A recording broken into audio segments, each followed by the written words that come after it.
Everybody, I'm at Mitch on Risk. We are doing the end of the Risk World Cup awards here for the Risk World Cup 2023. And then we have a special announcement on the future of Risk as an esport with some really exciting future plans. So definitely stick around here. We're obviously going to be starting by congratulating England too on their awesome championship of the Risk World Cup with Bertram the Boar 23, Leona, and Zycron. After a long late night battle last night for the Europeans, England 2 comes away with the victory. Your roles in the Hall of Fame update will be coming in the next hour or so on the Discord server, so watch out for that. But let's get into what I think you guys will enjoy. What are some unofficial team awards for the event? These are unofficial, so this won't be actually listed anywhere. But I came up with some of these, and I'd love your guys' opinions if you have other ones that we should have done. I've got most talkative Netherlands, and it wasn't even close. I mean, if you guys saw the Netherlands national chat, it's insane, and mostly in Dutch, so you can't read much of it. But those guys talk a ton. So big ups to Netherlands for talking so much. Most likely not to ready. I think we all agree on most likely not to ready England. They did prove themselves better as the tournament went on and we got past national qualifiers. So they started to figure it out. Maybe in a couple years they'll get it, right? Then best bot game, no question, Northern Ireland. An epic bot battle that we got to see. And then an even more epic speech at the end by One Shot, giving such credit to the automated technology that won them their spot to move on. No question, best bot game goes Northern Ireland. New Zealand had a nightmare schedule. Their schedule lines up terribly with mine, and especially if I'm trying to line it up with US and European times, their schedules were tough. So they were playing 8 a.m. games, midnight games pretty regularly once Australia went out of the tournament. So really tough for New Zealand. So really happy that they were able to make it all work, and they competed all the way to the finals. And then, I'm blocking most. You guys might have been wondering if it was least or most frustrated, but I just put Germany as a whole, right? Don't you guys think? Germany as a whole, most frustrated. They had some anger with, different plays and things like that, and felt like people should be doing stuff better or whatever, right? Most unbiased streamer, Hot Buns, good. You guys got any more awards? I like this. Fair play, Germany, okay.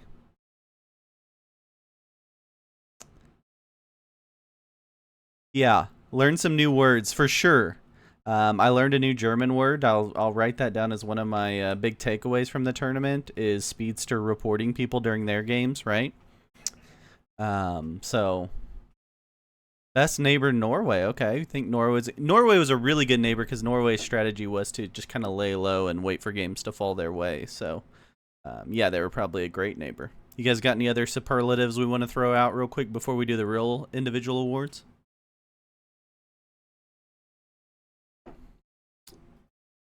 Nothing left. Nothing going once. Okay, cool. All right, so let's do some actual official awards here. Finland did something controversial. Yeah, I think that's the best way we could say it, Leonid. Finland did something controversial, and the Netherlands, they didn't do the same thing back to them, but they kind of punished them in their eyes for it. So, yeah, I think that's pretty accurately said. I don't think it'll ever be enough to make Croatia feel better about it, but definitely some retribution. Okay, so we've got 3 individual awards that we're giving out for the Risk World Cup. The first one we've been talking about and updating the stats as we go, which is the Golden Roller Award. That goes to the player that scored the most average points in each of their World Cup games.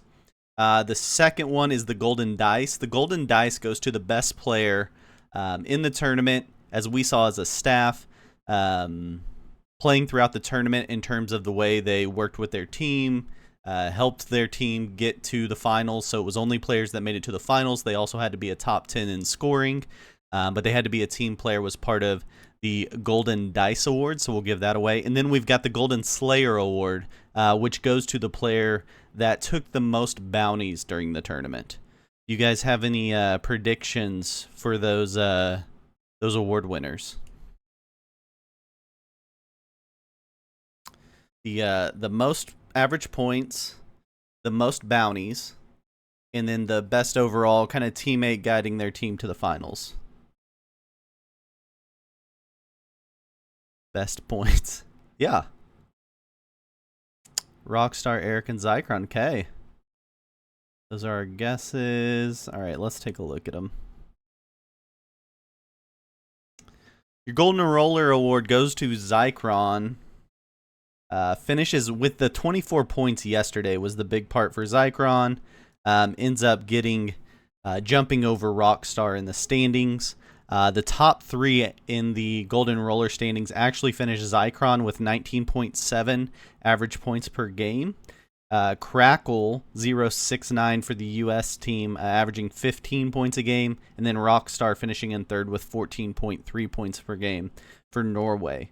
Also in fourth was General Clash of Western Asia, and fifth was Arco of Canada 1.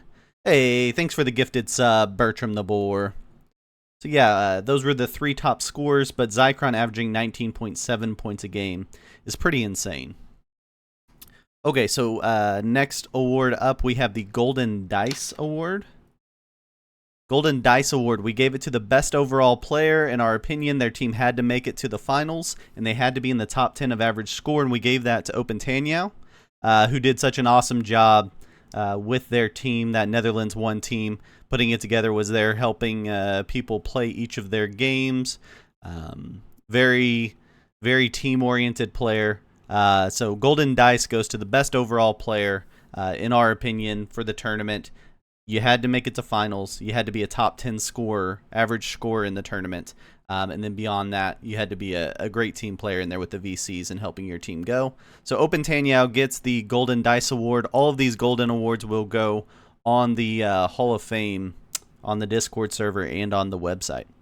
So Open Tanyao gets the Golden Dice Award. And then our final individual award is the Golden Slayer Award for the most bounties over on the tournament. Do you guys have any predictions for Golden Slayer? Yeah, there's Open. Open, congratulations on the Golden Dice Award. Best overall player in the tournament. So, do you guys have a prediction on Golden Slayer most bounties?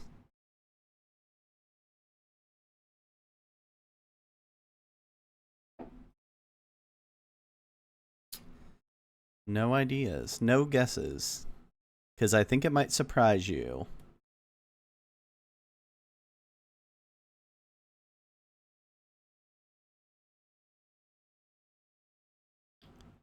Yeah, you didn't play a lot of games. That's true, Leona. So what we did was we did most overall bounties, but then the tiebreaker was the most bounties in the least games. If they had the same number of bounties, we did who had played in the least amount of games. So that's who we gave it to. Nobody? Nobody? Okay, here's your answer. Crackle069 gets the Golden Slayer Award. Actually tied on bounties with Rockstar. But Crackle got 9 bounties in 3 games, while Rockstar got his 9 bounties in 4 games. So Crackle averaged 3 bounties a game. Very impressive. Ends up with the Golden Slayer Award for United States 2. There.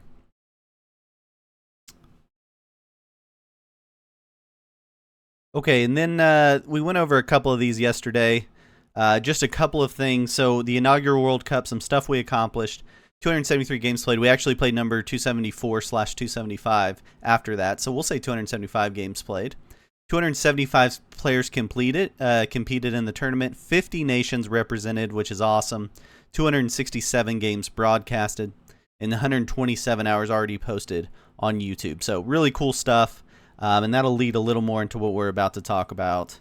And then some first for the tournament, post-game player interviews. We kind of created that format as having post-game player interviews through VC after the games, which hopefully will be a lasting legacy for Risk, competitive Risk, We broadcasted games from all rounds, and we almost broadcasted all the games, which was not the original plan, but with our awesome team of broadcasters, including Hot Buns, Open, Johan, Speedster, Harlow, all those guys that did such a great job in helping us out broadcasting.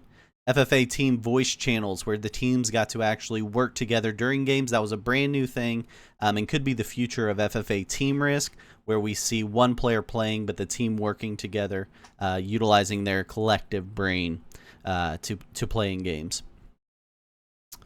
National team channels. For the first time, a lot of people actually got to speak in their most comfortable language with people from their nation about Risk. The main Risk server, you're talking in English. There are a lot of people around the world that don't speak English or don't speak it as their most comfortable language. So it was really cool to watch all the national team chats and see people talking in their native languages about Risk and getting to talk in a whole different way because they felt comfortable and were able to talk in the way that they would normally talk with people that spoke the same language as them. So it was a really cool situation that we were able to create there with those national team channels. In-game live scoreboards, obviously you only need that if you're doing multi-game matches, but those in-game live scoreboards kept people up to date on what was going on and how the scores were being affected, kept the drama going in terms of who was moving through, who wasn't moving through. And we were able to make them live scoreboards for even broadcasters all over the world, so they weren't constantly having to update it. It was actually being updated on the back end, so they were happening for them, which could be a really cool future. And then an event website. Obviously, creating the additional exposure was a big goal for the World Cup, and so the website helped with that. We thought the forum communication on the website would be more active, but it wasn't. Everyone relied on Discord, which is great. And then we were able to guide people that only had that were only comfortable on the website or with email. We were kind of able to guide them through Discord and even some people into games directly through those formats. So those are just a few of the first that we put in with the World Cup, and that kind of leads into what the big announcement is today. So let's go into that. If I can accomplish this correctly. Oh, I'm behind it. 1 second. That's better. Okay, so these are thoughts on Risk as an esport. Okay, so this is I actually have a white paper to go with this that I've been putting together through the entire tournament as I've gone through my kind of experience of all the stuff we've had to deal with. And one of my big goals is to see Risk become a true esport. So these are my thoughts. You guys can feel free to put in your thoughts and comments, disagreements, or agreements in the Twitch chat, and I'll come back to them section by section so we can refer to them. So I'm not ignoring you if I don't immediately respond to what you say, but feel free to put in whatever you're thinking, because I know you guys will have opinions. Because if I've learned anything about Risk players during the Risk World Cup, it's that Risk players have opinions, very strong opinions, and strict convictions. Okay, here we go. All right, so first off, this is my disclaimer because I know this is going to be portrayed in a certain way. This is in no way meant to imply that I am in a position to set the course for the future of Risk. I'm not the Risk czar. I'm not asking to be the Risk czar, but instead a synthesis of my experiences through hosting the World Cup and a projection of where it could go from here. My only goal with this information is to grow the game into a worldwide esport with benefits including financial opportunities for top players, broadcasters, staff, content creators of all types. So that's my goal. Again, I don't think I'm the smartest Risk person in the world. I don't want to be labeled that or have that put upon me. I just want to help grow the future of it. Just some terms that I'm going to use. Broadcast means a stream done by a player not actively playing in the game. We would call that a POV stream, which is the player playing in the game. A game is just a single game of Risk. A match is a full round. So for the World Cup, we were playing 3 games in a match, and the match was the full round. A pro is we're just defining as someone that gets paid to do something. So when I refer to pros through this, I'm talking about people that get paid to do it. And then esport is an organized competitive video gaming for the purpose of entertaining spectators. So a lot of people think that there are certain ways we should play Risk because it's the most skill-based or whatever. This is in a format to make it the most compatible esport. So it's a version of Risk that is the most entertaining for spectators, and that's a big thing that we've pushed during the World Cup. Okay, so why am I doing this? I have a passion for the game of Risk. Clearly, I've wasted a ton of time. Not wasted, I've invested a ton of time and effort into this game and growing this game, as you guys know. I've been blown away with how awesome this community is. It's been unbelievable how many people have been willing to step in, volunteer, help out, offer their opinion or guidance and anything they can. And I want to see it continue to grow. I think there's a lot that can be accomplished through our games for pro players, casual players, content creators, and the outside community. Okay, so here's why I think Risk has the potential to be the next big esport. One, simplicity of play.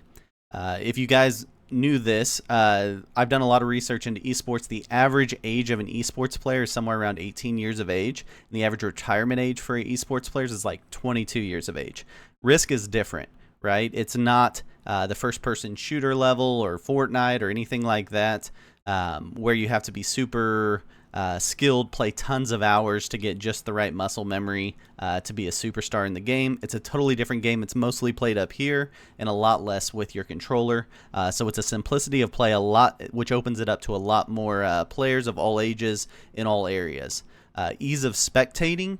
When you watch Risk, you get to see the whole game, right? So when you watch a stream of another esport, usually you're watching only a POV stream. You're not getting to see everything. You're not getting to see how the interactions are happening, the strategy and stuff like that. So there's something really cool about Risk in that you can see the whole game at the same time from a very omniscient point of view.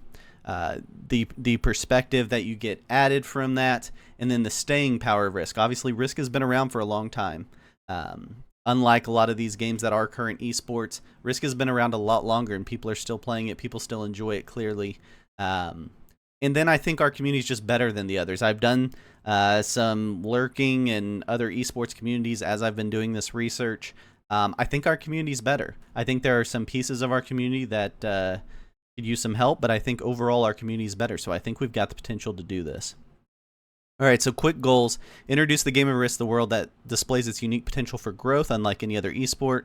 I want to create a framework for Risk as an esport that continues to allow for creativity from our community in a structure that leads to marketable growth. I want to develop a system that leads to compensation for professional players, event directors, staff, and content creators. Okay, so 3 pieces here: the status quo, the obstacles to where we're going, and then what the future is going to look like, hopefully. The status quo: Risk is entertainment. So right now we've got a few pros that make money through an insane amount of time and effort. So they're having to put in a lot of time and effort individually to make anything out of the game, and they're actually getting paid not as really good Risk players, but they're getting paid as really good entertainers that know how to make content how to do content creation. Then we've got this plethora of events, of all different types of events, that a bunch of volunteers spend a ton of time and effort to conduct. I didn't even know most of this before I got in to this community, or until I started running an event, really, that these SMG events, these main events, are just done by volunteers that basically are doing all of the legwork and stuff for SMG's tournament for the game of Risk. So even these big professional FFA events that you guys are playing in are just done by volunteers that are donating their time, effort. They're paying money for different access to bots, website pieces, different things, out of their own pockets just to run these events. So we have to be super, super nice to this staff, by the way, just a side note, because they are doing all the work. And then we kind of have these disconnected event servers. You got to be in like 15 different servers. You got to figure out the different procedures. You got to read through 12 pages of rules to play in every tournament. The media outlets, you got to figure out where the heck you can go watch these, because you're mostly watching POV streams. You're only watching a few games. So it's all a little bit disconnected. Yeah, I know that guy. Yeah, that is Pete. So we did a survey with these content creators, including Pete. We had people at the very top and the people at the very bottom that have just started streaming Risk, just started their content creation. So this may surprise some of you guys, but 92% distribute content on Twitch and YouTube, and no other platforms close. So we know those are the main 2 platforms. 83% earn $5 or less from live streaming of Risk. That's a really, really low number. Just so you guys know, when you're talking about the ads and stuff, that's how low of a number we're talking about. 58% earn less than $1 per month on video on demand content. So they're making very little money in terms of that on demand posted content that is watched. 33% pay for someone to help create graphics for their content. So out of this money that they're making, they're having to pay people to create graphics and thumbnails and things like that for their content. 58% are streaming 20 plus hours of Risk per month, and almost every streamer responded that their favorite part of doing this has something to do with our community, which I agree. Our community is awesome. That's why most of us do this. It's not to make a bunch of money, although you guys believe I am filthy rich from my Twitch ads. So here's kind of the current financial structure of how Pro Risk works. Players produce content for usually Twitch or YouTube. They make a little bit of sponsor money, and then they get some minimal proceeds that a lot of it they have to spend on helping people or on paying people to help them. Okay, then the status quo of Major League Risk. And again, I've talked to Gary the Bear. I've sent him all of this. We've opened kind of the conversation. I understand that Gary is in charge of Major League Risk. This is not to undermine him in any way, just to offer help for the future of what Major League Risk might look like. And here's my disclaimer saying that this is in no way throwing shade at our current Major League Risk group in any way, shape, or form. Gary has done an incredible job building a league. This is just an observation to help us continue to grow in the right direction, in my sole opinion. So just to be clear, it's been shared with Gary. And we'll continue the conversations, but Gary is the head of Major League Risk, and I do understand that, and I'm so appreciative of what he's done for Major League Risk. Are we in an ad open currently? It's a really good time for my ads discussion.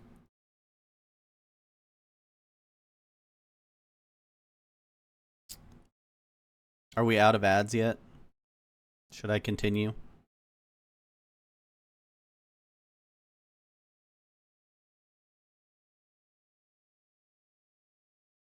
Just got out of them? Cool.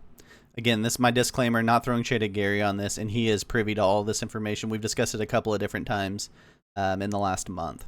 So currently, our current structure, 8 teams are put out across the world, 6 over here in the US and Canada, and 2 in Europe. Games are played on Sundays, 19 or 20 UTC. For those of you that don't know, it's hosted on a Discord server. The info's stored on a Google Doc. 90-minute rule for tie-breaking on stalemates, which... don't get me into that. That was a nightmare problem again yesterday. And then 12 regular season weeks plus 2 postseason weeks. So that's the current structure that we're dealing with in Major League Risk. Okay, then the status quo of tournaments and events. You guys know this. And again, this is in no way throwing shade at our current tournament directors. I know firsthand how much time and effort they put into this stuff for free, for volunteer. And some of them are losing money on the deal because they're paying for help. In no way am I throwing any shade. This is just a list of observations to maybe help us grow in the right direction from here on.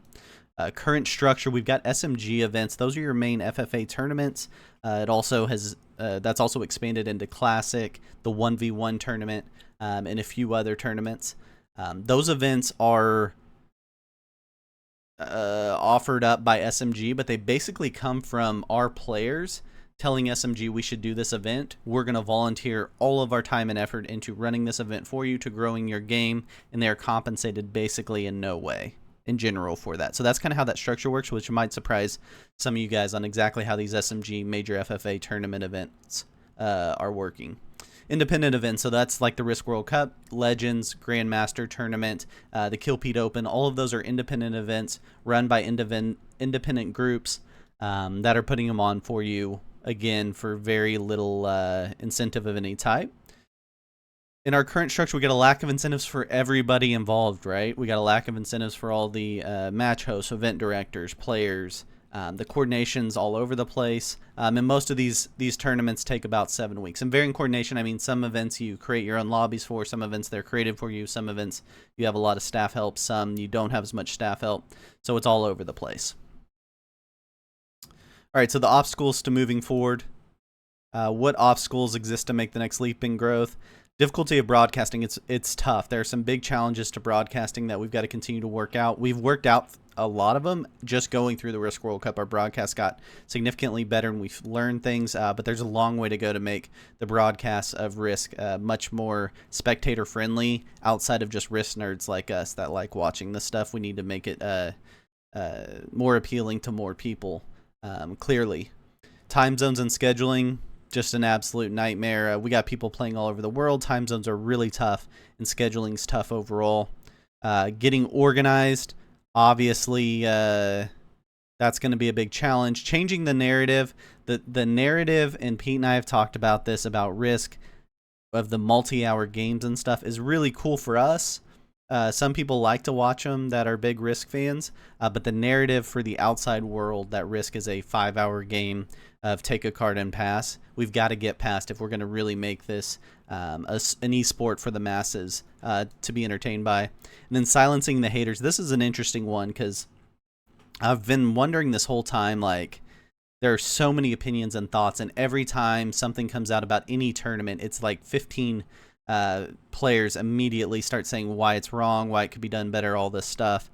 And I was really having trouble figuring it out, and I was actually talking to my wife yesterday, and I realized the problem. So the problem is, and why Risk is so much worse, in my opinion, than what I see in other communities around esports, is because the reason we like Risk because we like the strategy. We like to think of the incentive-based games, what's worth it, what's not worth it, things like that. It's how our brains work. It's why we like Risk, but it's also the reason that we're so tough on all of these tournaments, all of this staff, all of these rules. It's just who we are. So to some degree, we've got to find a way to channel all of that into growth, and using that criticism to move us forward in the right direction, versus turning people off from wanting to run tournaments, assist with tournaments, host tournaments, all that stuff. We've got to find ways for especially this inner core group of people that are so bought into the system and so passionate about Risk. We've got to find a way to channel that into an opportunity for growth instead of turning people off and burning people out on the game of Risk. Okay, and then Risk is entertainment, obstacles, POV streams. There's some challenges there, right? So one, it's really, really hard. I don't know if you guys have ever tried to do it, but go try to explain every thought you have during a game of Risk while making all those thoughts and playing a competitive game of Risk. It's brutal. The people like Kilted and Pete that can do it, or JJ Bro or Spud, those guys that can do it really well. It's super impressive. But there's a big challenge to it, and also you're not getting the outside exposure to what else is going on. You're only seeing this one little pigeonholed idea from it. Some of them are better than others at explaining what other people are looking at, what they're thinking through, but it's really hard through a POV stream. Generating audiences, I mean, even Pete, who is a big-time influencer, is generating audiences in the maybe 200 range for his big shows. And then sponsorships. We talked to over 200 different sponsors working on trying to get Risk World Cup sponsors. Most of them that we got close to basically said, hey, we need to see an example of an event. That's why we did so much coverage this year, so that we can use that as content as we're reaching out to sponsors in the future. So those are some big obstacles. Questions to answer: how do we compete with other esports for viewership? Are there any ways to format our game towards more viewer friendly? How do we bring in viewers outside of passionate Risk players? Yeah, so the FFA finals had a really big audience. That's correct. I'm saying for average games, for most games. But yes, there are individual events, no question, that get up to the 500 to 1,000 range for sure. But if you pop on right now onto Twitch and just watch a random Fortnite game, you'll probably see 2,000 to 5,000 people playing in just literally a random game, not a competitive game in any way. So we've got to find a way to increase that growth for more than just a couple of games a year, right? That's kind of the logic there. Yeah, we had an awesome staff. Agreed, Crackle. The World Cup staff was awesome. Zerky did a fantastic job on the Discord server. Zerky is, although sometimes he can come off a little bit gruff to some people, we have a different demeanor. He is super skilled and willing to help and volunteered. He was with me from basically day one on the Risk World Cup, just offering to help wherever he could. MLR is not an obstacle. We're just going through the obstacles for Major League Risk to grow. MLR is not an obstacle. Okay, so let's talk about the obstacles to growth for Major League Risk specifically. So we need bigger exposure, more live audiences. We've got too much time required of volunteers, although it's less than tournament time required of volunteers because there's fewer games happening. getting more fan interaction with the league. The way the broadcasts were mostly working this year was through Discord, which you only had the players talking in the Discord channel. So the interaction like we're having now, or you guys being able to talk and interact with the game, was totally different. And I think there are plans in the future. Time differences, we did have some challenges with two of the teams. One of them was Croatia and one of them was Finland. Obviously, they're in a much different time zone. I think that Space Pup, yes, and most of my goal is just to make it easier on the Space Pups is really my hope here. I think that's fair.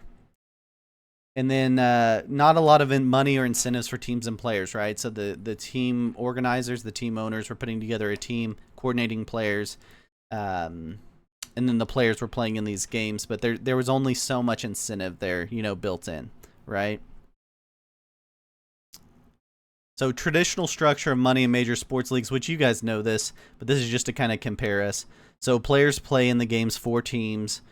Teams give that bundle of rights to the league or the organization for that content. Then the league sells that as broadcast rights to a media organization. Media organization has a chance to bring in sponsors, as well as the league has sponsorships. The teams have sponsorships. The players have sponsorships. Media pays for production. And then they give back a bunch of money to the league for buying those broadcast rights. The league pays their staff. They subdivide all of that media money back out to the teams. The teams pay their staff, and then they pay out salaries and benefits for players. So the way our structure is a Major League Risk, we're nowhere close to getting here. But I think the goal is to maybe start working on a framework for how we eventually get here, including opportunities for sponsorships, how we get a centralized media position to where we can really market where it could go. Questions and answer for Major League Risk. What's the incentive to start a team? What's the incentive to play on a team? What's the incentive for broadcasters to generate exposure? How do we bring in money to that top of the funnel so that we can start incentivizing different stuff, paying for staff help, and kind of changing that into a true pro league? How do we create sponsorship opportunities for teams and players? Again, another chance for them to make money. Then the obstacles for tournaments and events. Sign up, communication, confusion. You guys have all been through this, trying to figure out what server you got to be on to sign up for which tournament, and reading through 12 different pages of rules for every tournament, figuring out how it works, if you want to play it, if it's who's running it, who you can talk to, how you're supposed to do a swap in each different tournament, all that stuff. You guys have been through it, so I don't have to explain how that works. Then we have the lack of commitment from players. So you guys have dealt with this. Players no showing can ruin games, and then it can also ruin games when you have fill-ins that aren't supposed to be in that game. It throws off how the game works in a lot of ways, and in general, those no-shows come from a lack of commitment from players, and it's a challenge to get that commitment. Too much time required of volunteers. Again, these guys that are volunteering for these huge FFA tournaments with 1,000 players, they're just volunteering for SMG's tournament. They're putting in the time and effort. Crackle is in there. Tombstone's in there. A lot of you guys have done these volunteering to help out in these events. And that's what it's all built on. It's built on the back of volunteers, right? Small prizes and incentives. There are prizes. The FFA ones have a bunch of gems that you get or something like that. But relatively speaking, in the esport scheme of things, relatively small prizes and incentives. We got players playing in different time zones all over the world, which is the cool part about Risk, but we've got to, it's a challenge for sure. Coordinating different types of events with different directors, all possessing their own strict convictions.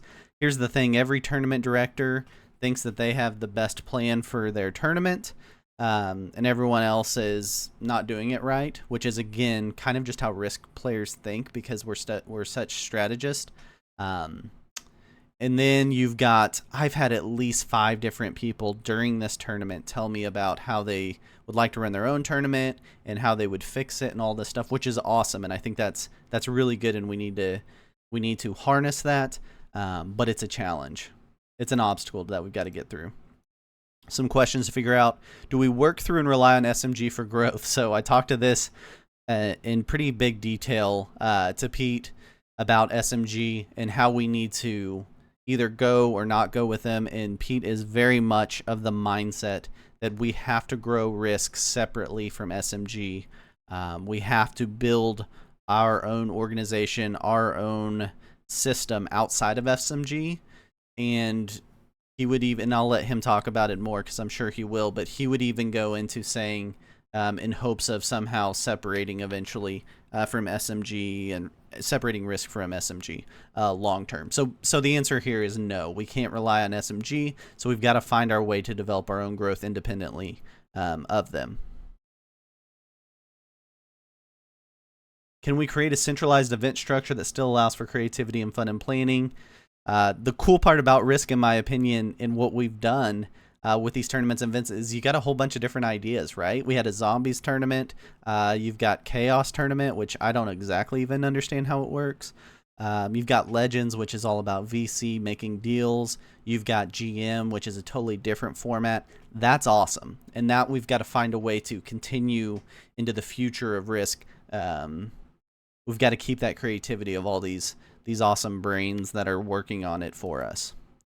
How do we keep it open to anyone, yet fun at the top for the players as we continue to grow, right? So keeping it open for everyone is great, but the top players play against a noob that suicides into everybody because they don't actually care about the tournament. They're just there to mess around, or they have 4 no-shows in their tournament, so they got to get a bunch of fill-ins and bots and all that stuff. So obviously that's not great. Okay, so the future. Let me read through real quick if there are any comments I've missed. Crackle hates no-shows. I don't know what T90 is. Is that bad? Yeah, Mallory goes to bed at 9:30 every night, so that's tricky.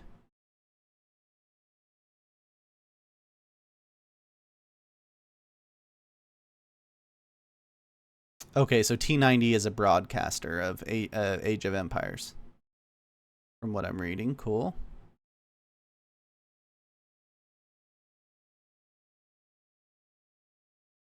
Yeah, and Leona mentions again the content creators broadcasting the games that they're not playing in, so you get a totally different level of interaction. You know, one of the challenges is if you go watch Pete play a tournament game, he immediately says first thing, in which we all do, but he says, hey, I can't read the chat, I can't interact with you guys. So you tune in for this big tournament game, and he's going to talk about what he's thinking through, which again, he's really, really good at, and it's super impressive that he can do that during a competitive game. But you miss all the interaction. So the fun part of Risk is that it's not that fast-paced of a game where you can't interact. So that's what you get from the broadcaster pieces. You get the interactions and to talk through different strategies and what's this player thinking here and all that stuff. Yeah, very popular caster, great. Yeah, so Crackle says if SMG could get behind all these tourneys, that would go a long way. They continue to hold back their own game. I can confidently say, and Pete would 100% say this also, SMG is not going to get behind all of these tournaments. What's actually happening on these tournaments, to get you guys behind the curtain a little bit, is players are saying, hey, we should have a classic tournament. That would be really, really cool. And they go ask SMG if they can do it. And SMG says, sure, if you want to run the whole thing, put it all together, that's great. We'll create a Discord thread for you or whatever. Or we'll give you access to a Discord channel. And then the players have to band together, get volunteers, organize themselves, organize the entire tournament to promote SMG's game. That's what's happening right now. So it's not SMG saying, hey, we really appreciate all you players playing our game. That's awesome. We're going to host this tournament so you guys can have fun. That's not really what's happening. It's all the host, which are just you and I players, like Sterling and the Bull and all of those guys. They're putting in all the effort and all the legwork to make those things happen. Okay, let's go on to the future, and this is where it'll get controversial, so buckle your seatbelts. Risk is entertainment. I think Risk, and you guys are talking about this here, Risk broadcasts are the key. Again, broadcasting is a term we use throughout the Risk World Cup to mean a stream that the streamer was not actually participating in. Up until this point, most Risk streams are done with a streamer in the participating game in what I would call a Risk POV stream. So that's the difference, and that's what you saw. And I never would have expected the growth we would have seen. Open talked a little earlier today about how his Twitch channel basically started with the World Cup. He was able to broadcast a bunch of games, which was really cool, and in growing his brand. And then Johan was able to do the same thing, has grown his brand into his own little tournament. Not little into his own tournament. Hot Buns obviously has been great. A totally different style of broadcast for me. Mine's the nerdy strategy version of the broadcast. Hers is the entertaining, making jokes kind of broadcast, which is awesome. You know, we need those different flares put into the game. And then we were able to have Harlow and Outcast do multiple games in Spanish to a new audience that got to watch these games from a broadcaster in Spanish speaking through the games, in addition to those post-game interviews. So the potential of Risk broadcasting is really, really huge in my opinion.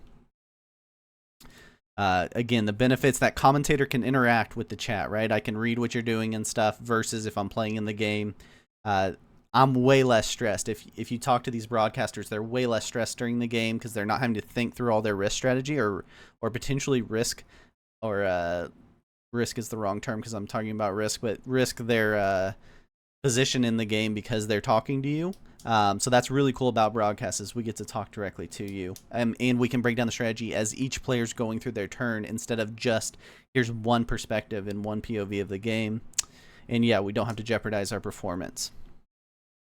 Hey, thanks for the resubscription, Aries. Appreciate you. Aries is another example of just a crazy volunteer in Risk that has put together an entire bot where you can look up all kinds of information about any map, kill streak you're trying to go on, any kind of piece that would be very helpful in Risk. Just built it of his own accord, volunteered the time, and then he could have said, hey, Mitch, if you want this in your Twitch stream, you owe me $20 or whatever. Instead of that, said, hey, how can I add it? How can I help?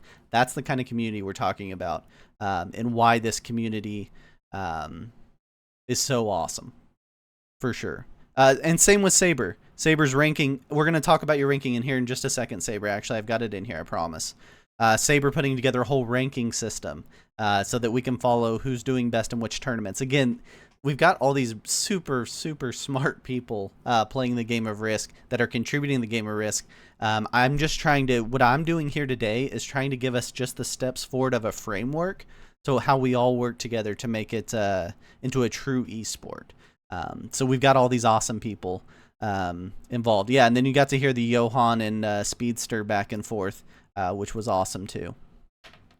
Yeah, and the Aries bots helped a lot of people. The players got to play with Aries bots, and I think that's just tip of the iceberg in terms of the next level of Risk strategy, especially with Team FFA, having players that are using different resources to grab information. We could see Risk go to a whole different level in terms of people calculating moves and making decisions and pathing and all kinds of stuff. So all kinds of opportunities there.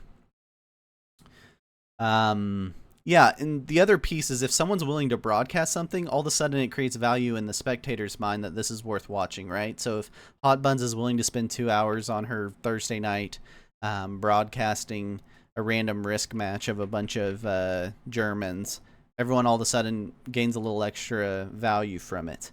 Then you get to combine efforts with different skill sets and personalities, editing, all that stuff. Together when you're doing broadcast. You've got an opportunity for cross promotion, right? You got to know Johan on Speedster's streams. A lot of people that probably didn't know Johan heard from him on Speedster's streams, were able to follow, and you get that talent interaction and cross promotion. And then you get to coordinate branding and sponsorships in one location with that broadcast.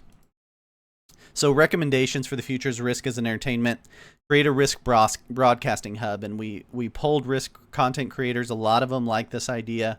A hub where they can sometimes broadcast games, basically, but also self-promote at the same time back to their channel, who they are.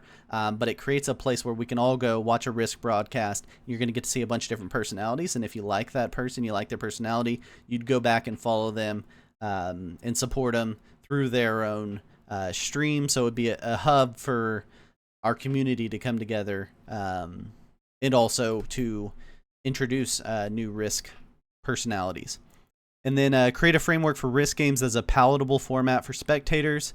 Again, I know some of you love to watch a 6-hour Caps game and loved probably watching that restart game from yesterday, but that's really hard to get the outside community interested in. So we've got to find a way to create create games that the outside community would buy into. And then we got to compensate broadcasters through leagues and tournaments. So if we really want these broadcasts to get good and we want them to put in the time and effort and continue to grow, we've got to compensate them and make it worth their time for putting these together for us. And again, this isn't get Mitch rich, which I know you guys think that is my primary focus. This is not a get Mitch risk. I would love to see all these other broadcasters get compensated for their time and effort.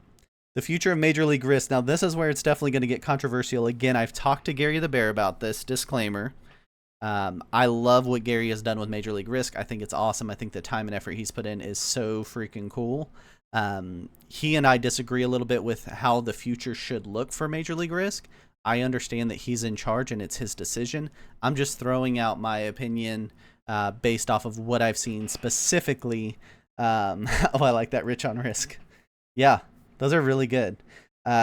This is my opinion based off of what I've seen going through the Risk World Cup, dealing with people. So this is just one perspective. Okay, so going through just a few different models of how these major tournaments. So there's kind of two different models for leagues. So you got that league model, which is team-based. So you Europeans are used to Premier League. Here in the U.S., we'd have NFL or NBA. Esports-wise, that'd be Overwatch or Major League Risk. And then you've got a tour-based model, which is more like the PGA Tour, where it's all individuals, or the tennis tour, which is all individuals. So there are a couple different versions of each of them, right? Okay, so let me answer some of these questions. When does MLR Season 2 starts this fall. I'm getting ready to advocate how I think it should look for this fall, but it starts this fall. What server is MLR on? Which Discord server? It's on the Major League Risk Discord server. Someone could probably post an invite in there for the Major League Risk server. Weird team play in Major League. Yeah. So I do think there are some team adjustments that could be made in Major League Risk. And I think Gary's maybe open to that because I think Gary did like kind of the team FFA way we did it. MLR is Major League Risk. So currently it's 8 teams, 6 of them in the US and Canada, 2 of them over in Europe. That we've played one season. Mallory and I are on the Cleveland Space Pups, as well as Crackle. I don't know if any of other Space Pups are in here right now. So it's teams that played weekly. You gain points, and the first season's over. The Toronto Tigers won the first year. Oh yeah, Saber's on the Space Pups. Sorry, Saber. Saber's also on the Space Pups. Curious about this now? Good. Leona, you're also on the Pups. So we got it. We started with 3 players, and then we added 3 more.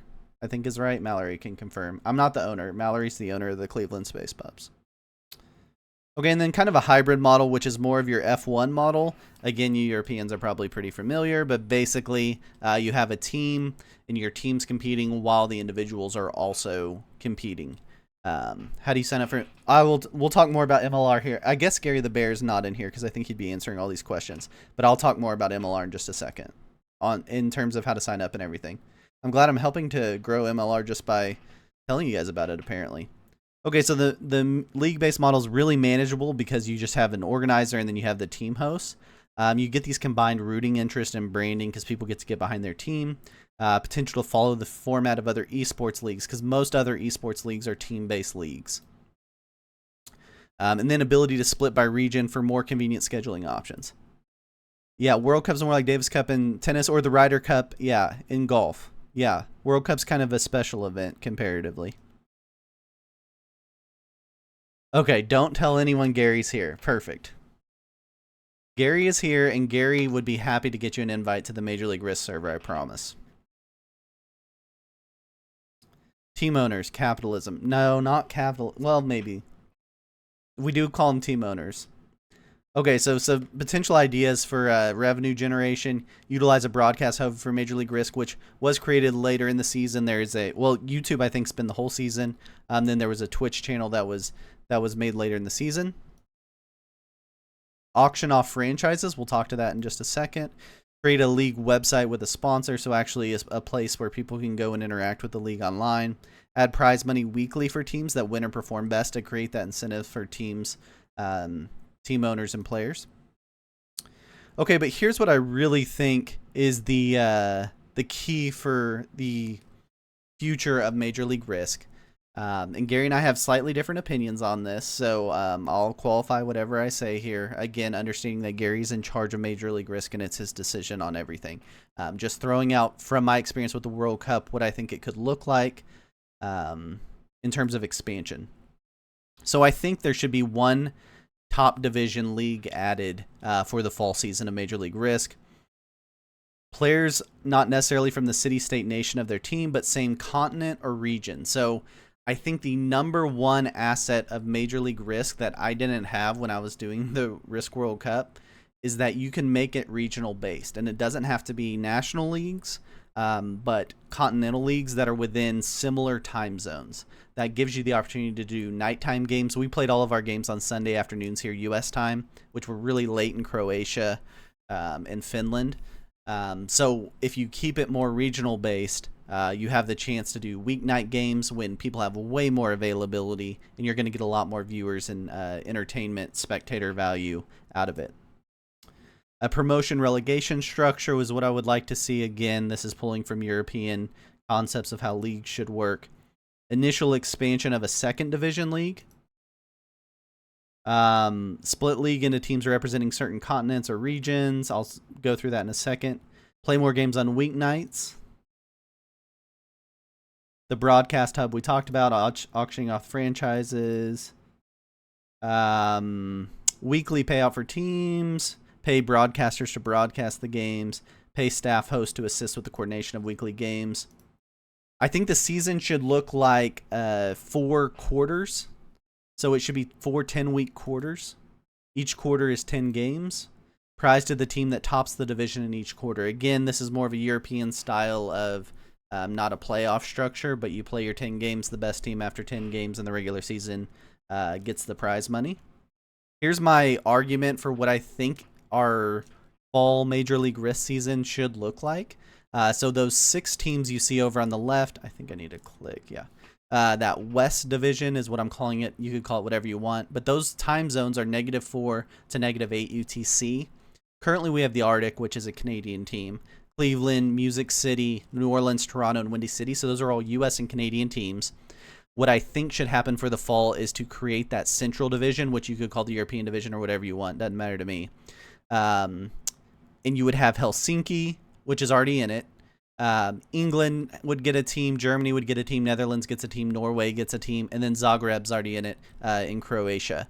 So I think if you had that 6-team division, the way Europeans back their sports teams, I think it would be huge for the growth of Major League Risk. Those games could be played on what I think should be Monday and Tuesday nights. Because you got all your tournament games Wednesdays, Thursday, Friday, Saturday, Sunday, and then you could mix in Saturday and Sunday games here and there. But on Monday and Tuesday nights, it would become an appointment twitch for us to know that Major League Risk games are playing on our Monday or Tuesday night for our region, right? So it would be nighttime in the U.S. for us, and then nighttime in Europe for you guys to tune into. Then you would have a second division for the West. That would develop. That would be U.S. and Canadian teams. We'd have 6 of those teams, and then you'd build in that promotion relegation structure within that. Bunch of different ways to do that. And then maybe in 5 years you have something that looks more like this, where you have divisions in 6 different areas or 6 different divisions covering the world, and obviously 6 because that's how it should look for a Risk game. You have your 6 regional champions would all play in a Grand Championship at the end of the year or something like that. Norway wants Sweden as well as Scandinavia. Sure. Okay. Zagreb is about 1/4 of Croatia's pro. Think. Yeah, so these would be not national teams. So there would be a Netherlands team, let's say, a Dutch team, but they would have players from all over Europe, just like any other Dutch-based league, sports league. They would have players from all over Europe. The difference is they would be kind of within that time zone, that 0 to +3, so that the scheduling works, right? If the Dutch team had a bunch of Americans or New Zealanders, it would be a nightmare to try to work out availability. The goal is to kind of regionalize those to where you can play weeknight games, which is super valuable. Yeah, Mallory's got people from all over on the Space Pups. That's true.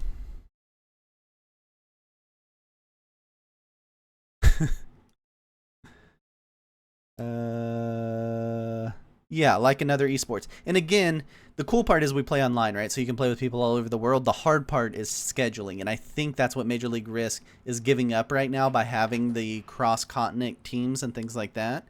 The big benefit that could happen for Major League Risk is by getting those regional teams. And then all of a sudden people have closer rooting interests. It'd be easier to find those rooting interests and tie behind those teams and make them more marketable. And that's just kind of realigning how that would potentially look in the future. Financial structure, and I won't go through all of this, but I've sent this, and this is just kind of the financials that I sent Gary the Bear of what it might look like to actually be able to fund some of the staff and things like that.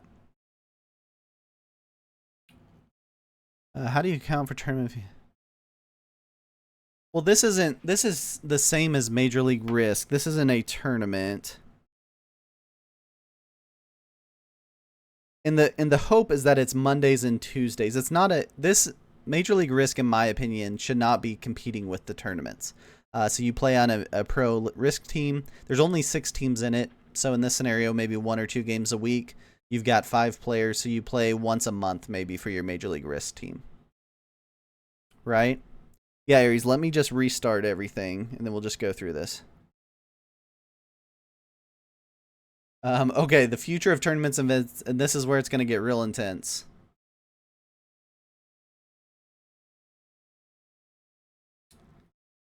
Hey, Multivac. What other esports? Yeah, host a tourney in different regions. Yeah, so there's some piece to that time. That's kind of what we did with the national qualifiers. Yeah, 20 minutes of ads. We'll restart again. Yeah, and I think in Gary's saying here, Major League Risk is meant to be a separate structure from all of the tournaments. It should feel different, and I think it does already. And I think it can go even further in that direction if we can get it to a Monday, Tuesday, weeknight setup. Yeah, so maybe you play 2 games a week, and you've got 5 players on your team, and you're just rotating which players are playing each of your games, right?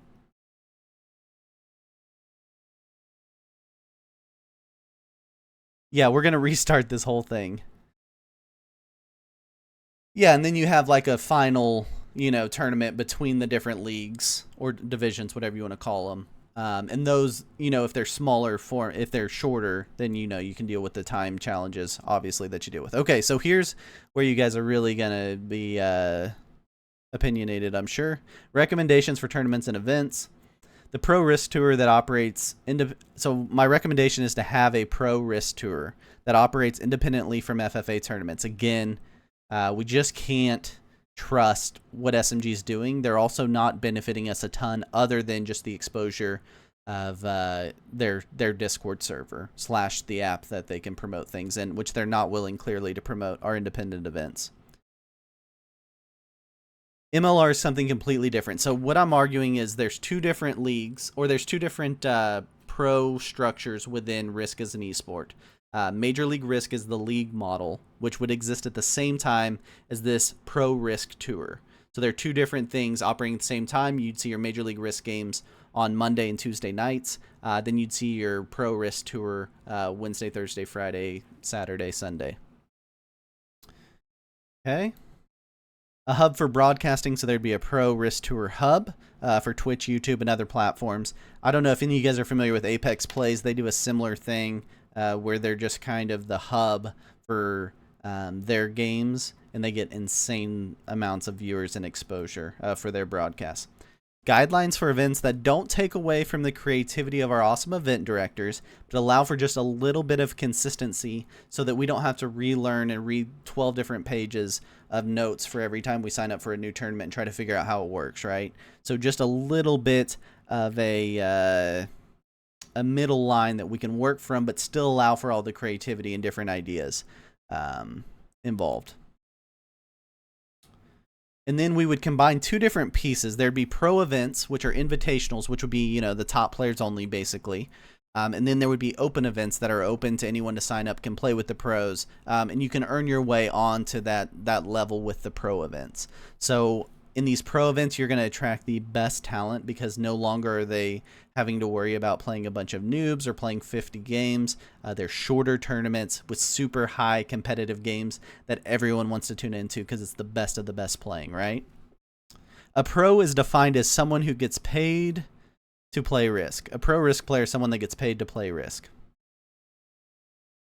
Yeah, I like that every event is different personally too. I agree, Mallory. I think they all need to be different. There are just some things like we can save the rule of you're not allowed to cheat, right? And I don't need to write that into 15 different sets of rules. And they're just pieces of it that we can use across the board. Benefits of a pro Risk tour, similar to competitive Risk format that we're used to right now. Okay, so this would be very similar to our current tournament format. We would utilize our current event directors and formats. So our event directors would still get all their creativity, their different styles of tournaments. They would get to throw in their own flair to it, just within a framework that we can all follow. Yeah, you are officially a pro player, Bertram the Boar, officially. Single database of player info with a simple event. Now imagine this. I want you guys all to imagine this for a second. You want to sign up for your next Risk tournament, and instead of having to remember how to look up your Discord ID or figure out where that tag is or whatever, it's all done. You click a yes as your RSVP box, and you're in the tournament. Could you imagine? Or are we still in ads? That was a really big moment that we got cut out for ads.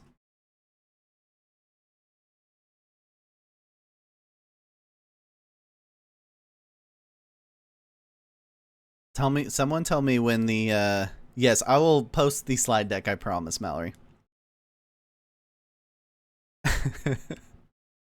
Yeah, I work from PowerPoint slides. Hey, thanks for the subscription, Leona. Oh, Bertram, thanks for gifting the subscription to Leona. Appreciate you.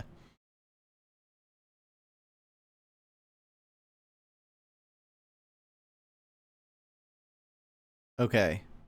4 months. Okay, so here we go.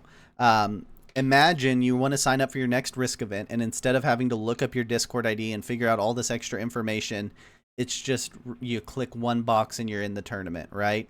So that's the concept, is instead of having to do all this nightmare stuff or figure out where the availability form is for every single tournament and how they do it differently, it's all synthesized into one plan, so it takes out a big barrier to entry for everybody. Hey, thanks for the cheer, Mallory. That standard framework will also make it easier for viewers to follow. They'll see how the framework kind of works in these events with the creativity, and hopefully it works more like when we're talking about the golf tour. They're playing different golf courses every week, right? But the general rules stay the same. We kind of understand what people are trying to do, but the challenges and the way they're playing is totally different. Same with tennis. They're playing on different types of courts if they're playing on the clay or the grass, or F1 playing on different tracks, right? The general system. Hey, hype train incoming. Thanks, guys. Thanks for the cheer, Leona. So that's the concept, is we keep the creativity in it. It changes week to week, but it's within a certain framework that people can follow along. The benefits of these invitationals is we will get the best of the best pros signing up in these, because they will know they're only playing against the best. When you win an invitational against the top in the world, it'll really mean something. It'll take out some of the randomness of who got the best group, or who had to play against a bunch of bots or noobs or whatever. So you'll attract a totally different. I actually think there's probably some superstar Risk players out there that maybe are the best in the world that we don't even know about, because they haven't been pulled in through this kind of format. We shorten the duration of the events, so the events are a little more action-packed. The invitationals are shorter, so you can follow along faster. And then there's more premier matchups. You're going to see some of the names I would throw out here based off Saber rankings. So you have an idea of what some of these matchups might look like and how interested you would be. We get to see some true rivalries and meritocracy develop. Okay, so you're going to be seeing similar players playing each other. Hey, Carter, thanks for the gifted sub to Mallory. So you'll see some of these players playing consistently, some of these top players playing consistently, and you'll get to see more rivalries versus them all playing in just these random groups of 500 groups that are in this tournament, and you don't really get to see them interact with each other until maybe a final or something like that. And then a true meritocracy, you get to earn your way to the top. We get to see who the real best are, and all of a sudden we have people we can follow, we can be fans of, and things like that. Easy signups, RSVPs, less no-shows, right? I put no-shows, but let's say hopefully no-shows. But if you're talking about the 48 best Risk players in the world, they're probably pretty good at converting UTC, right? And they probably are pretty good at communication to where they can at least tell us if they're not going to make it or something like that. So just so you guys know, oh, I keep doing that where I only have one turned off. Okay, so these are currently, as of the time I made this slide, which was maybe a week or so ago, and Saber can probably say if there's been big adjustments here. This is the current top 48 in the Saber rankings, and I'm not saying this would be necessarily who the 48 would be at the Invitational. I'm just saying this gives you an idea of what kind of level of skill we're looking at. So look at some of these names: One Shot Tim, Saber, Pete, Arco, Kilted, Under the Gun, JJ Brown, Marin, Fanti, Mamba, Kuel, Lena Kitty. Those are the kind of names we would see weekend or in these invitational tournaments competing against each other, right? Say Arco's over Pete now. Okay, I'll definitely make that change. Pete will definitely want to know that he's now behind Arco. But imagine watching a tournament with these 48 players in it. This is your 8 groups that you're going to see in the first round play against each other. Those are games that people will tune in for. Those are games that broadcasters will be willing to do. Those players will show up. Those players will be awesome to watch competing against each other, right? Oh, Pete already knows. Okay, good. This list is unfair. Okay, so yeah, and there's some arguments to be made there too. Again, this is just an idea of what that top 48 might look like, but I want to go into more specifics of that, I promise. Okay, so the steps to growth for this is form a pro risk association, create a tour framework, solidify a ranking system, build a broadcasting and staffing system, and then schedule events. So again, there's 2 pieces to this, and I want to be so clear. There's Major League Risk, which Gary the Bear is in charge of, and he has 100% control of. I'm just throwing out some opinions to it. Then there's 2, the tournaments and events side of this, and that's what I really want to hone in on for the rest of this, to talk about how we do this for the future. So they both live independently of each other, and this piece I'm calling professional risk takers. We did get permission from Pete. Hey, thanks, Chad, for giving the subscription to Saber. That's awesome. Appreciate you. So Pete has given his blessing to calling the new organization as an homage to Pete and all he's done for our community and the platform he's built for our community, Professional Risk Takers. And then the PRT Tour, or the Professional Risk Taker Tour, would be the tour run by the organization Professional Risk Takers. So introducing PRT. So to be a part of PRT, you've got to be 16 years of age or older. That's consistent with most esports. Leaderboard based on results of all PRT events. So there will be a separate leaderboard. The Saber rankings are awesome. Saber rankings will be used for long-term rankings. These leaderboards will reset annually. At the end of the season, they reset and you work your way back up the leaderboard. There's one place for event signups, schedules, info, availability, updates, and more. So everything's in one spot. Operator of all events for the PRT Tour. Why do you say Parlox is out?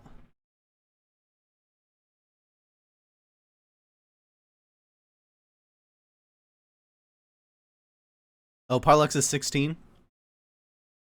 Yeah, 16's good. Okay, so there would be 12 annual events. So this would be the structure of it. We would have official tour pros, and I'll go into how you do that in a second. There'll be 6 exclusive invitational events. So those will be the 48 player events. And then there'll be 6 open events for all PRT members. So as long as you're a PRT member, you can sign up for any of the open events. We'll have professional staff to make those events smooth and professional feeling. We'll have event broadcasters on the PRT Tour Hub.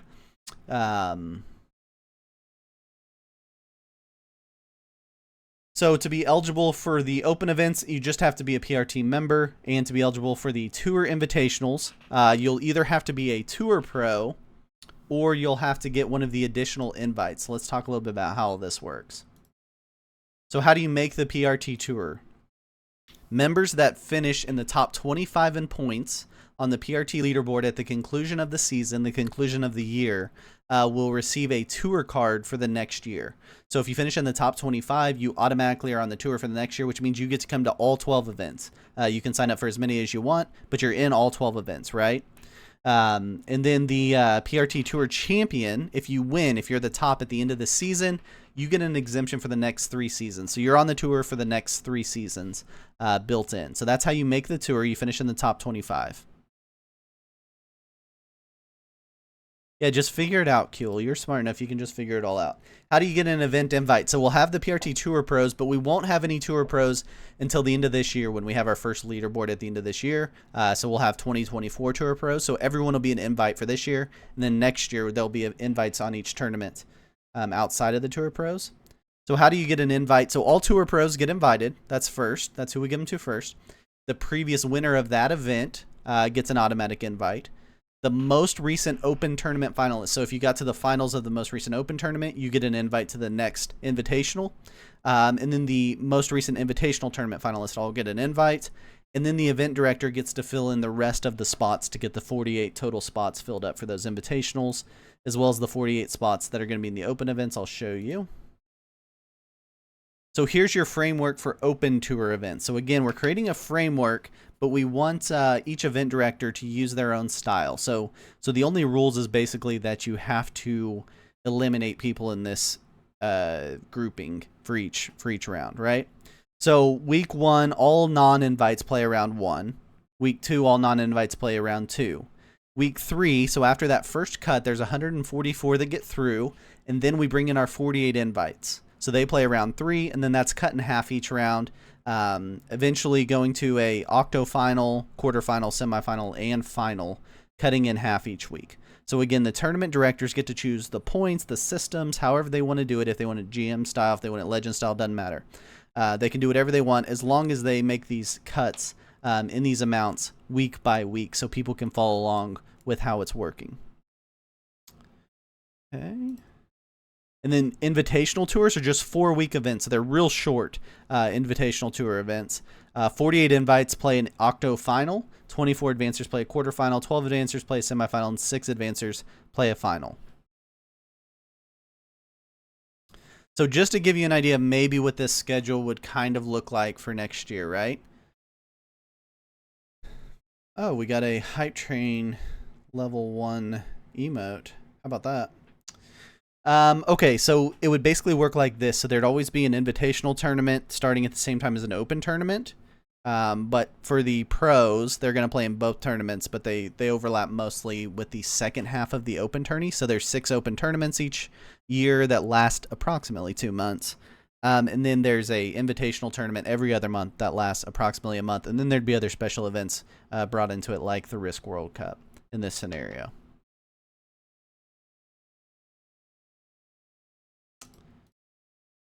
Okay, so the one of the things that would be built in is the tour is going to provide a baseline of prize money to these event directors. So if you want to be an event director for the Risk Pro Tour or Pro Risk Taker Tour, you get this guaranteed money, which is $150 for the winner, and then $20 each for the other 5 finalists. And then the event director, if they wanted to, or they sell a sponsorship or whatever, and they want to increase their prize money for their event, that's great. But those will be baselines built into every tour event. And then the tour will also pay event broadcasters $10 a match to broadcast the match, and that's only octo finals through the end of the match. Yeah, some standardization will have to be done, Aries, and we'll talk about some of that. Yeah, there's been some already done, but yes, more has to happen. Agreed. So being a member of PRT, you get access to the PRT Discord, access to all open tour events. Name on PRT leaderboard. Again, you want to be on that leaderboard so you can finish in the top 25, so you get a Tour Pro spot for the next year, which is earning that PRT Tour card, and then you'll get access to some exclusive PRT content only for PRT members. Again, those are the rules. It's a $25 annual membership fee, but I have a special code for you guys coming up in just a second if you will stick with me. And then there'll be a certain rules code of conduct to follow as being a PRT member. We're also looking for people to help work with us. So we need staff, like Aries is saying. We need some help with standardization. So we need PRT staff. We need tour staff.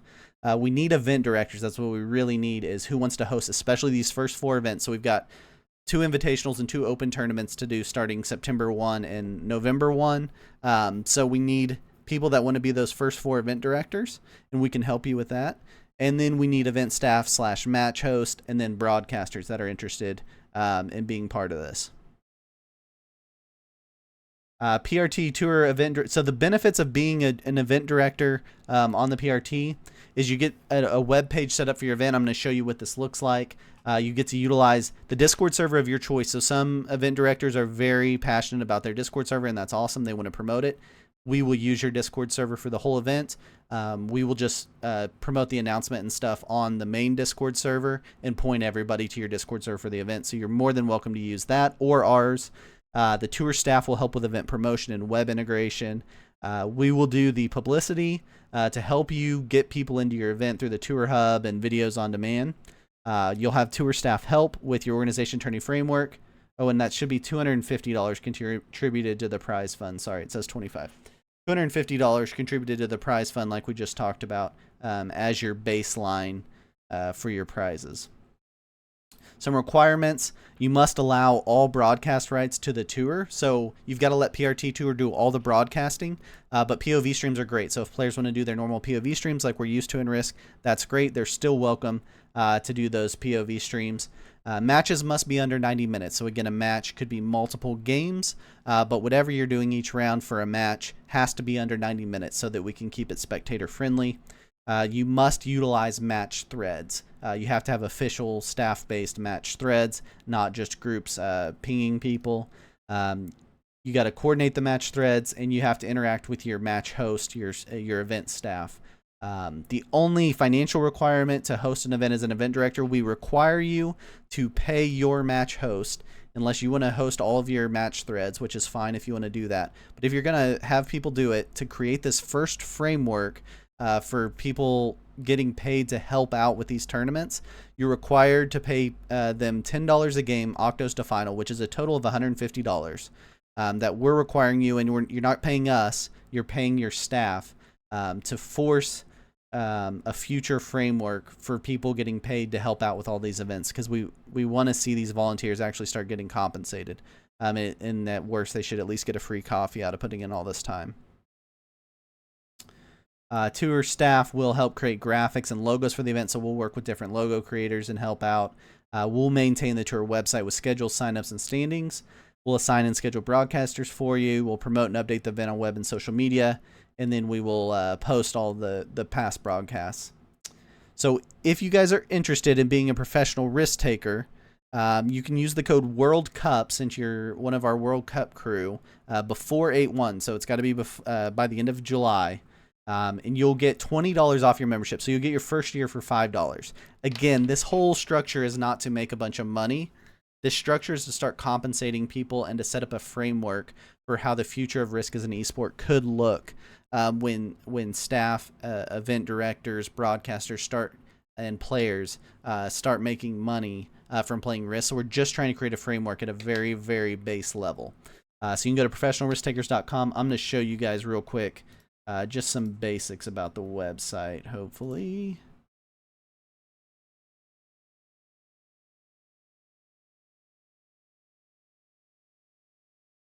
Cut that off so you can't see all my really cool stuff. Cool. So this website exists already, so you guys can go check it out. It is not fully built out. I don't know if you guys know, but I've been doing World Cup stuff, so I've only had so much time to devote to this side project without getting a divorce. So this is where we're at now. It's partially built out. There's a little bit of information about it, what you get as a member, the rules, the membership fee, and then a little bit about the tour. Basically all the stuff we've covered here, so you can look at what your thoughts are. And then there's a newsletter you can join in, so you get updated. You get an email when a new tournament gets announced and things like that, so you can make sure you don't miss out on it. Tour Imagine this, instead of having to guess every time where you're going to update your availability for which tournament or which server, it's always in this exact same spot. You just click availability update. You come in here, you put in your risk and Discord name so that we can match it up. And you just go ahead and click what your times are and submit, and your availability is updated for every tournament that you're signed up for in the tournament, right? So instead of having to go figuring out which Google Sheet you're supposed to be clicking on, going through all that, you just click in here and you click update. It's ready to go, right? This is an example of the schedule. So it's, again, not fully built out, but this is our plan for 2023. These are the dates. We need event directors that want to fill in these 4 spots. It's one of the first things we need to figure out. Who wants to host the first invitational and open. And then there'll be an invitational starting on October 30th, and then an open event starting on November 1st. So those will be the first 4 events, and then obviously 2024 will get announced once we have those all scheduled. This is just a sample idea of kind of what the event website will look like. So we'll skin it to the color of what your event looks like, your branding to match, and your logo will go here. We'll have something about the event. People will be able to look up the event info, including things like VC, non-VC, and all of that will be listed in here. We just don't have it fully done yet. There should be a none, Aries, at the very bottom. I can verify that, but it should be a none. Again, you can update it out. Oh, on the availability update, is that what you're saying? Yeah, there's a none. Let me know if that's not true, but I can update that if not. On join PRT? Okay, I'll look at it. It should be a none at the bottom too. Yeah, this website exists. You can go to professionalrisktakers.com. So this will be the link to the Discord server for whatever server they're using for the event, whether it's the main PRT server or their own server that they want to use. This is where you'll look up the settings, right? So these would be the settings round by round. If they have multiple games, they would be in here, but you could click through your rounds and see your different settings. Again, just kind of a sample of what it looks like so far. Yeah, that's settings. Advancing, this will say, you know, what you have to do to advance. So for instance, this event, it's top 24 overall in event points. Maybe you have group points. Maybe it's GM style where it's the winner of each game. You would just put that in here on how to advance. So it's real fast. If you're looking at a new tournament and trying to figure out if you want to be a part of it, it's real fast to look in here versus reading 12 pages of rules on a Google Doc. You can click in here and kind of see the important stuff of how it's going to work. You can see what your scoring's going to be, so that you can see the different points for placements and bounties and things like that. And then any special event rules. I just kind of have sample stuff in here, but there would be special event rules that you would list here. Down at the bottom, you can see currently who's signed up for the event. So you'll be able to, kind of like we did for the Risk World Cup where you saw who all was signed up at the time, you'll be able to see who signed up and see if you're interested in signing up for it. There'll be a leaderboard that's similar, and then this is just the Kilpede Open from some point during the Kilpede Open, but it'll look like this, like you guys are used to seeing in a Google Sheet, the current leaderboard for the event. You can also search by name to see where you're at or whatever. Schedule, again, this could use some formatting help. This is currently just based off the Google Sheet format that we're all used to seeing. So this could use some help. It's just kind of a example for now for what that would look like, but this is again another Kilpede Open round just to show you kind of an example. Again, you could search by your name to pull yourself up on this sheet to figure where you're at. Yes, I'll be posting on YouTube right after this. You have to have a membership to PRT to be a broadcaster. No, not necessarily open. Not necessarily. And then, yeah, these would be your round 1 results. I think I have some example in here, maybe not. Yeah, it's like your round 1 results, which you guys are, again, used to seeing from the Google Sheet, just in a slightly different format based off of, like, who did what for each round. So it can all pull from the same concept of what we're used to on our Google Sheets. It's just a little easier way of looking at all the information kind of in one spot without having to guess at where it's at. So these will be located under events. You'll click on your event like GM Tournament or Legends or whatever. There's a spot that says work with PRT that has our different positions that we're looking for people. Again, all these are not actually like full-time jobs or anything. They're all just what we would call in the U.S. independent contractor positions or gig labor, where you would get paid per gig, basically. So you guys can look at some of that info there. And then there's an apply to work with PRT. You can click here and fill out your info, and then we'll review it and get back to you based off what position you're interested in. Yes, you have to be in PRT to play in the open tourneys. Yes, good question. Those are PRT members only. This is the members information, which again is in here, access to all open tournaments. And then I'm currently the only member of PRT, but hopefully this will continue to grow so you can see who's in it. But yeah, professionalrisktakers.com. Join PRT is where you can go. Again, if you use the code World Cup, instead of the $25, you'll be getting in for just the $5, but that's only through the end of July. You click join here, and then you can fill out your info and such, and use the code. Enter the coupon code here is where you put it in to get that discount. Okay, very last thing I'm going to show you, and then I promise I'll shut up because I know you guys are tired of listening to me talk, and I'm tired of listening to me talk. Let me swap to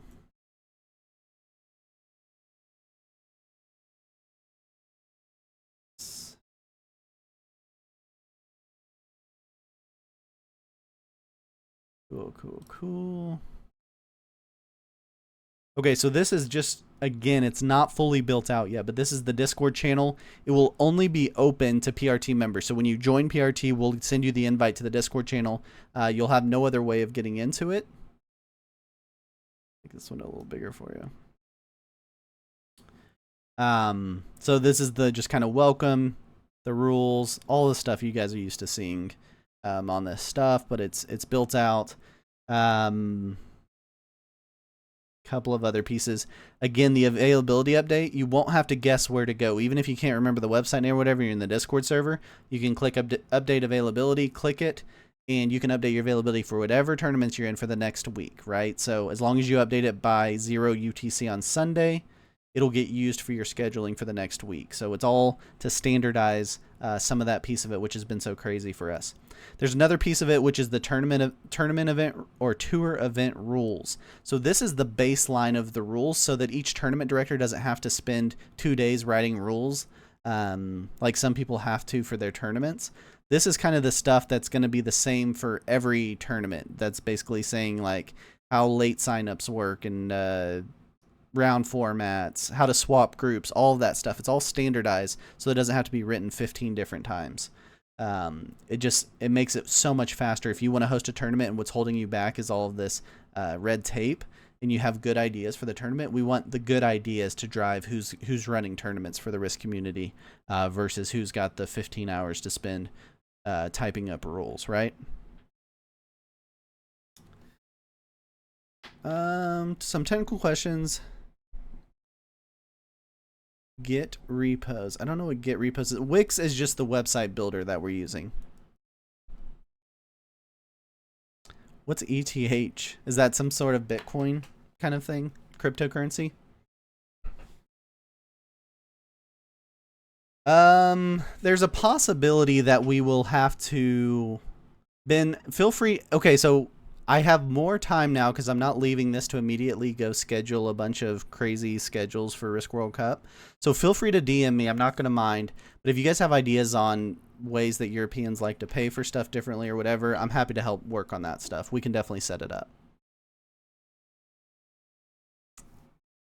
Other questions? This is basically all I have to go through. So once you sign up for PRT, we'll get you added to the Discord server.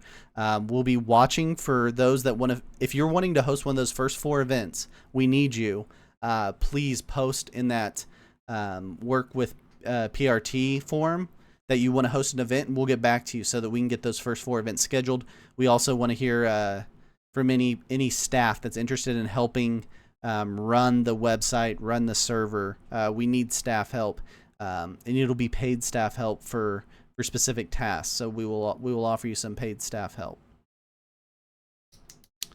Yeah, we actually have to approve it, Aries. It's got an approval process, so not just any rando can go on and fill out a form. But yes, it'll pop up very shortly.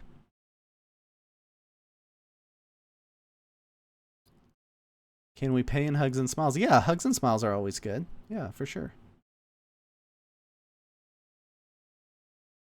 I'm not going to send you the PRT Discord link because it's a private Discord only for PRT members. So once you sign up, you'll get sent the PRT Discord link. You'll get a non-shareable one that can only be used one time. So make sure you're the one that uses it. Okay, so for all PRT events, open or invite only, you need to be a paying member. Yeah. Yeah, I mean, and that's the negative, no question. And the goal long-term for Risk as an esport is not to make the money off of the players. The exact opposite's the goal. But the short-term goal is to create some professional environment for events that we can start broadcasting and generating revenue for. So, and that's why we did an initial, as long as you're one of these early adopters and are willing to pay $5 for your first year, if you end up in that top 25 at the end of the year, you'll get your get a whole nother year free. So. Technically, no, you don't have to use your legal name for Aries the Fox. When we deal with paying you, we may get additional information, but there will be no link to Discord. Well, sorry. You're saying once you signed up. Yes, once you get approved. So once you sign up, you have to get approved by staff, and then you'll get a link to the Discord, and you'll pop up on the website. Did you get agreement from the turn? No. No, I have not gotten agreement from the current tournament organizers. However, I've had 3 current tournament organizers talk to me in the last month about partnering and helping them with their events because they want their events to grow and be more, have more exposure, similar to some of the media exposure and broadcast that we had during the World Cup. So that was part of the impetus here, as well as a ton. I mean, at least 5 other people told me, I have ideas for running a tournament. I want to run a tournament and all this stuff. So.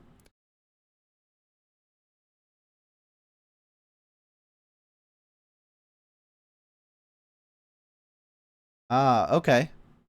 Yeah, so yes, Andy Ha and Multivac. That page I just made open so that I could click through it for this presentation. It will be a members only page, so you'll have to have a login to get to the page in the future. It was just for this presentation purposes so I could get to everything.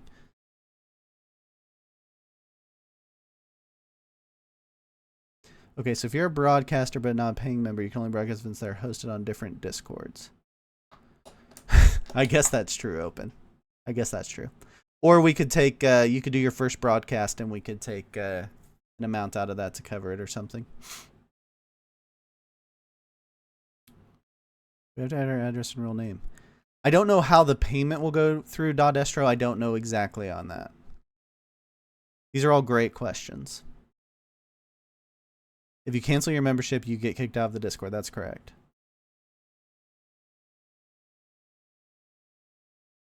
Yeah, apparently it's the none thing. Just mark a time for now and you can update your availability. I will get the none added. I know there are probably issues. Guys, I promise there is a lot to grow into this. I literally was doing this while doing all the World Cup stuff and trying not to get divorced at the same time for spending all of my time on risk. So I will have a little more time now to devote to this.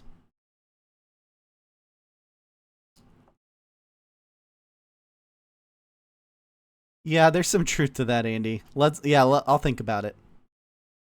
I hope the main. Yeah, that's fair. I think there will still be outside tournaments that happen. I don't disagree. We'll decide if too many people want to host a tournament. We'll decide on the best ideas. We want the ideas. We want the driver of the coolest tournaments to be the best ideas. Yeah, we're hearing the not available on each day. I promise that'll be the first thing I update because clearly that is a barrier. But feel free to just put in 0 or something for now, and then you can fill out the update availability after. We've got over a month before our first tournament. So really you're just filling out kind of general availability when you sign up, and then you'll be able to fill out specific availability week by week.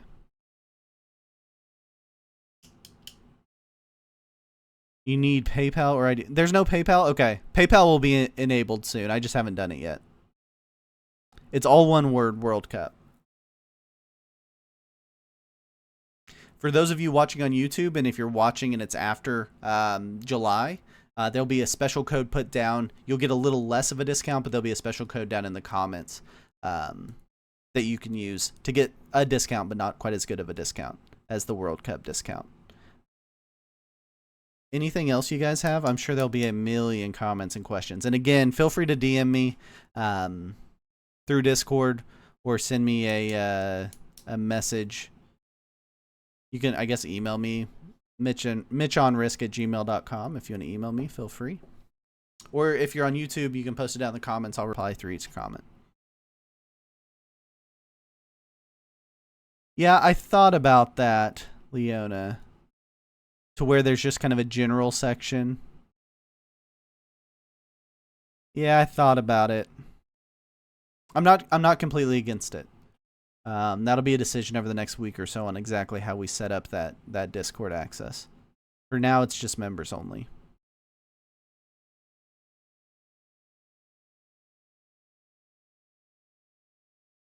Ah, okay. Gosh, we're figuring out so much. That's great, Aries. I'll get that adjusted.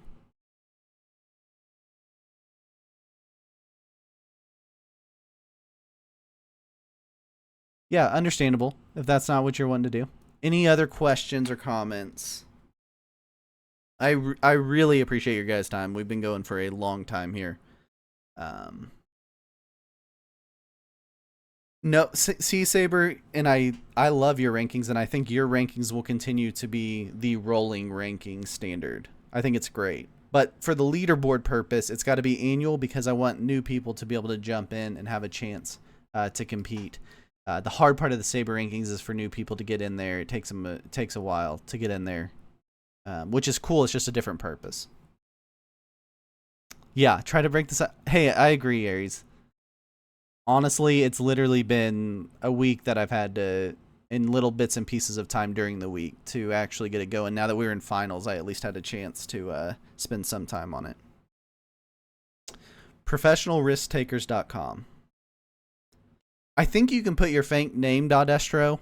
What I'm saying is I don't know exactly how the payment piece of it works, but once we have PayPal, I think that'll be fine. So I'll enable PayPal also. My step 1 is adding none to the availability. My step 2 is enabling PayPal.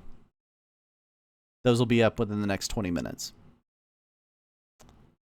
Blazin, let me restart the whole hour and 45-minute presentation for you. We'll go through it all again.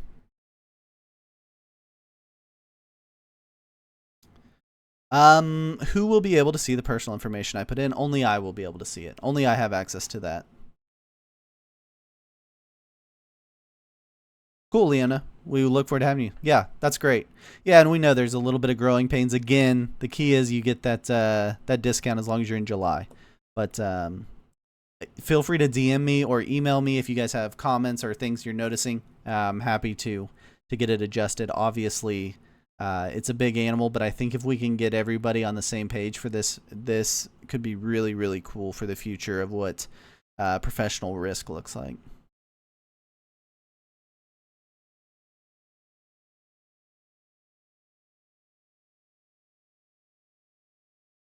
Anything else you guys got? There is a Twitch setup. Again, it's really just a placeholder at this point for professional risk takers. There's also a YouTube channel set up for it, which this will be the first video on there. I'll also put this on my Mitch on Risk YouTube.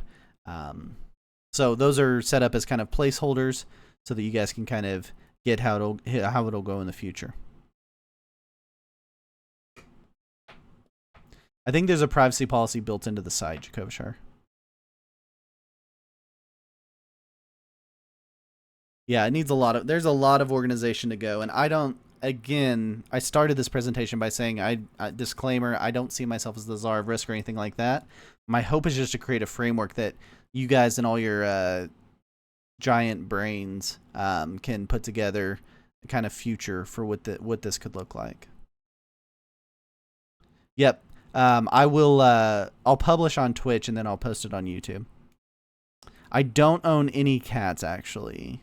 Thank you for asking, Cookie.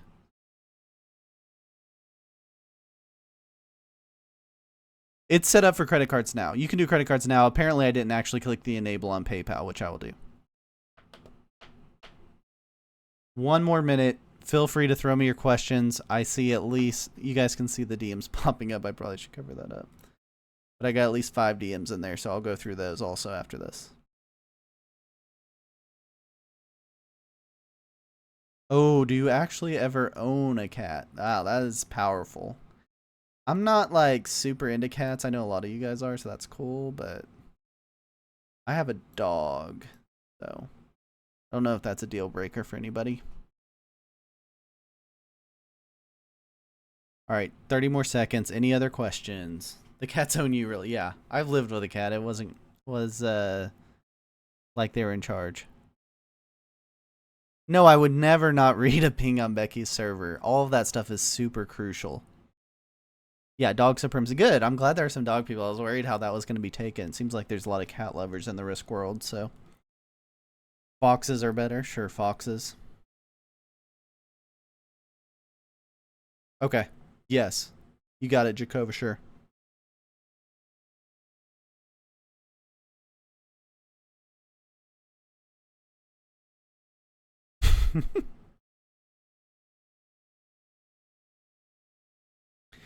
I mean, I think we've divulged now into talking about cats, so that's where I'm willing to leave you. Hope you guys enjoyed this. I hope this is kind of the first step in the future of a really cool professional risk esports world. Again, I don't see myself as the czar of it. I really hope that's not the future of risk as an esport. What I hope it is we get to work as a framework. We get to see this as a framework for all of you guys putting in all your awesome creativity effort that we've already seen in this community, and to get to see it continue to grow and be awesome. So I'm really excited about that. I'm at Mitch on Risk, and you can check out this site, professionalrisktakers.com. Thank you guys for your time, and until next time, may your dice be nice. See you guys.